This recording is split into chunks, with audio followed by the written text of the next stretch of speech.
The attack on Pearl Harbor on December 7, 1941, and Germany's declaration of war on the United States shocked the nation. America was surprised, but thousands of young men and women were ready to answer the call. Kenneth McCutchan was one of these men. Little did he know that on July 15, 1942, he would embark on a journey that would take him from his hometown of Evansville, Indiana, to the deserts of North Africa, the island of Sicily, and the villages of France and Germany. The war that was an ocean away had effects on Ken McCutchan's hometown. For residents in Evansville, living with the rationing of gas, rubber, and foods became a daily routine. They were also reading about the new war factories that were starting construction, most notably the shipyards on the riverfront that would produce LSTs, and Republic Aviation, which would produce P-47 Thunderbolts. For Ken McCutchan, this war would soon take him from his home on the north side of town to distant lands. His journey would start on July 15, 1942, when he arrives at Fort Benjamin Harrison in northeast Indianapolis. During World War II, the U.S. troops were prohibited to keep diaries. However, Ken McCutchan was in charge of burning all the records in his battalion if the German troops were to overrun them. Because Ken McCutchan was tasked with this job, he was able to keep a war diary throughout his journey in the war. On July 15, 1942, Ken McCutchan left Evansville for training. Off to the Army today on the noon train for Fort Benjamin Harrison. Had lunch at the Red Cross canteen at the L&N depot before leaving. At Vincennes, we picked up more draftees, and at Indianapolis, 5 carloads coming in from Ohio and points east. Ken McCutchan had a rough first night adjusting to his new atmosphere. Didn't sleep a lot the first night in camp. Probably it was the big supper we ate at 9 p.m., having arrived after 8 at the barracks. The food is good, and the portions extra large. This morning, we were issued complete clothing for both the summer and the winter. By the time Marines were fighting on Guadalcanal in the South Pacific, Ken had traveled to Fort Leonard Wood in Missouri for further training. While there, he had time to write some poetry and reflect on the events of the world. Lines while walking guard duty. Tonight I walked the lonely hill, to and fro, and watched the gleaming plants flow across the sea of sky. Tonight our world is dark. Men spill their brother's blood without just cause, and little children cry, and in their ruined cities cringe and dies. Those other worlds seem silent and afar. I wonder if they also hate and kill, and if upon some lonely hill a guard stands wondering at our star. While many American troops spent their first Christmas away from home, Ken McCutchan found himself in Fort Leonard Wood, Missouri, eating dinner in the cafe with close friends. On April 2, 1943, Ken McCutchan found himself on a ship headed towards Africa. Left the pier at 6 a.m. It has been foggy and cloudy almost all day. There are a large number of ships in our convoy. I don't know exactly how many. We may have been followed by blimps and planes all day. Some of the boys are getting seasick. They say we'll be on board 12 to 16 days and are going to Africa. I saw a gorgeous sunset tonight. Just before it sank, the sun came out of the cloud, big and round and red, and disappeared in the ocean, leaving the waves in a dull red-pink cap. As the war raged on, Ken McCutchan sailed for North Africa. On April 13th, after a week at sea, Ken's ship, the Sloterdijk, reached port in Mir al-Kabir, Algeria. Sailed into the port at about 3 p.m. this afternoon. Mir al-Kabir, Algeria, as soon as we safely docked in the harbor. The chaplain read a psalm and offered a word of prayer for thanksgiving for a safe voyage, then played the Star-Spangled Banner. The harbor was very lovely, like a travelogue in Technicolor. There are high mountains on the sides, and nestled inside them is a city, very white and clean-looking in the afternoon sun. High above the harbor, on a ship pinnacle, is an old fort, and a Catholic mission built on the sheer rock. Around the bay there are numerous smaller settlements with pink and white stucco houses. The mountains were wondrously green with spring. It was a sight that I shall remember. McCutchan found the land of Algeria beautiful. The scenes of this foreign land were intriguing to the Hoosier. It was as if he stepped into a storybook land with rolling hills, fields of vibrant flowers, and mountaintops surrounded with clouds. The Christmas, 1943, would be Ken's first, thousands of miles away from home. Christmas Day. Last year I was at home and didn't have any idea I would be spending my next one in Africa. Yesterday afternoon we took showers and shined our shoes. Supper was served for the first time in the new mess hall. After supper, there was a movie followed by a carol singing. Then I went to the AAC and sang some more with them and a group of British boys. At midnight, we went to Catholic Mass at the church in Jerryville. It is noon, and we're going to have a big dinner. Just returned from partisan service at Red Cross Center, I sang Cantique de Noël. There were about 400 men present, American and English soldiers and sailors, and a few German prisoners. Ken was on the move again. On January 9th, Ken left African soil and headed to Corsica on a British LST. On January 12, 1944, Ken had the special opportunity to go to Napoleon's house in Ajaccio. He noted it as an interesting day. At noon, well-dressed high school students came on the streets with arms full of books on their way home for lunch, just like in any American city. On first entering a strange town, I usually wander aimlessly through the streets to get bearings and buy some postcards at the first shop I find. Brunman and I went together, and the first cards we saw were sold by a little old French lady in black, who at once told me a very interesting fact, that Ajaccio was the birthplace of Napoleon Bonaparte, and his home is open to tourists. I learned that we could not go there until 1 o'clock, so we walked through the streets. I visited the big Napoleon statue and the garden behind it. Ajaccio is a beautiful city in a lovely setting with many fine buildings. I inquired of an old gentleman on the streets for good restaurants, and he led us to the restaurant de Ajaccio.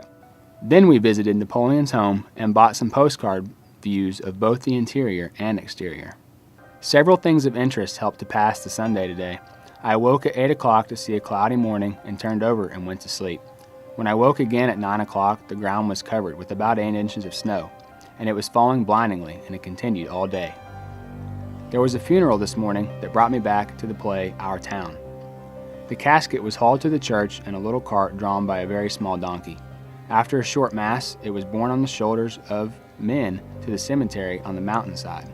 The priest walked ahead carrying a large black crucifix. There were no flowers, but the plain pine box was covered with the soft white snow before they had gone far. The villagers behind in their black clothing had walked beneath their big black umbrellas, a picture as solemn and silent as the falling snow itself. This afternoon, I played snowball with the kids, coasted down the hill on a homemade sled, and helped them make a snowman. They enjoyed pelting the American with snowballs and yelled, "C'est la guerre," when I got a particularly heavy bombardment. June 6, 1944, was the turning point of the war in the West. About 156,000 Allied forces landed on the 50-mile stretch of beaches in France's Normandy region. It has come, the invasion of France. Paratroopers dropping in behind the German coastal defenses in northern France during last night. Wave after wave of bombers busted the beaches in preparation for the landing, which took place at about 6 a.m. at various points from the Le Havre of Normandy. 4,000 to 6,000 have small bombs, and 11,000 planes are in the first day's operations. Losses, the commentators say, are far fewer than we expected. I have waited for this day for months, and as luck would have it, 15 minutes after the first announcement came over the radio, our power plant broke down. We were without current all day, and everyone has been on edge to know what is going on. The radio came on again tonight. Already troops have advanced as much as 10 miles inland, some farther. 7,000 air sorties were flown yesterday, and tons upon tons of all kinds of equipment have been brought in by boat, plane, gliders, and parachute. And this, I suppose, is the greatest invasion in the history of the world. American and Russian planes are said to have taken part in the big push. So far as we know, there has been no activity known on this side as yet. Several months later, in August of 1944, Ken traveled from Corsica to Maxime, France, on American LST 655. Christmas 1944 is just coming to an end. It has been a good day in some ways, and an aggravating day in some ways. In the first place, we had to get up at 4:30 this morning to drive 40 miles to Dijon in the regimental service. It was very cold, and everyone was griped to have to go so far at such an early hour. I sang Cantique de Noël, and although I was pretty well frozen up from the long ride, I guess I did pretty well. At least everyone said so. This afternoon, we had a rifle inspection and some drill. That was the worst side of the day. Otherwise, it has been a good Christmas. I don't believe I've ever received so many presents. We have a tree in the main hall downstairs. The lights Mother sent never arrived, but we made out, using a couple of regular bulbs covered with colored paper. We cut gift wrapping into ribbons to hang on the boughs, along with a lot of small dolls that the boys won at the carnival shooting gallery at Lyon. In spite of the lack of material, the tree looks real good. Our big meal came tonight with turkey and the trimmings, and I am still too full. It was a huge meal. We couldn't have had a nicer, more colorful place to spend Christmas. If we had just the whole day to do just as we wanted, the day would have been as nearly perfect as possible away from home. I'm writing this in our room as I sit on the high-back tapestry chair before the open fire. Christmas is over. I hope I spend the next one in front of our own fire back at McCutchanville. On a particular day, while Ken McCutchan was visiting the city of Hyères, France, he took note of a spectacle that he saw on the city streets. I saw a most amazing sight that I have read about, but never expected to see. The whores who have entertained German soldiers paraded through the streets with their heads shaved bald. There were some 15 or 20 in the group I saw, being marched at the point of guns. The citizens were making quite a sport of them, and one would have thought there was a circus in town from the excitement. The French seem to have a mania for public humiliation as a form of punishment. On April 30th, 1945, news about Hitler and his wife Eva committing suicide reached Ken. Adolf Hitler is dead. It was announced at noon today. It is reported, that is, supposedly his death came to him in Berlin at midnight last night as a result of a stroke of paralysis, after having been in poor health for some time. If true, this removes the great problem from the world: what to do with Hitler when the war is over. May 7th, 1945, Germany surrendered, which brought a long overdue end to the war in Europe. Tonight's broadcast says that a delegation of the German officials surrendered unconditionally to General Eisenhower this morning. Tomorrow is to be considered officially as Victory in Europe Day. It is to be a holiday in both England and Canada, as will Wednesday. The same will probably be true in the States, but we've heard no report as yet. Prime Minister Churchill will speak to the world at 3 p.m. tomorrow, and the King at 9 p.m. Everything is extremely quiet here. I always expected that announcement of peace would bring a lot of excitement and wild celebrations. Quite on the contrary, everything is just as any other evening. Little groups cluster around the radio listening for late news. The question is heard repeatedly: well, how much longer do you suppose we'll have to stay over here? If anything, everyone seems more tired tonight than usual. Probably they just now begin to realize how tired of the war they are. August 10th, 1945. The second of 2 atomic bombs was dropped on Japanese colonies. All Paris newspapers are carrying streaming headlines tonight that Japan has capitulated.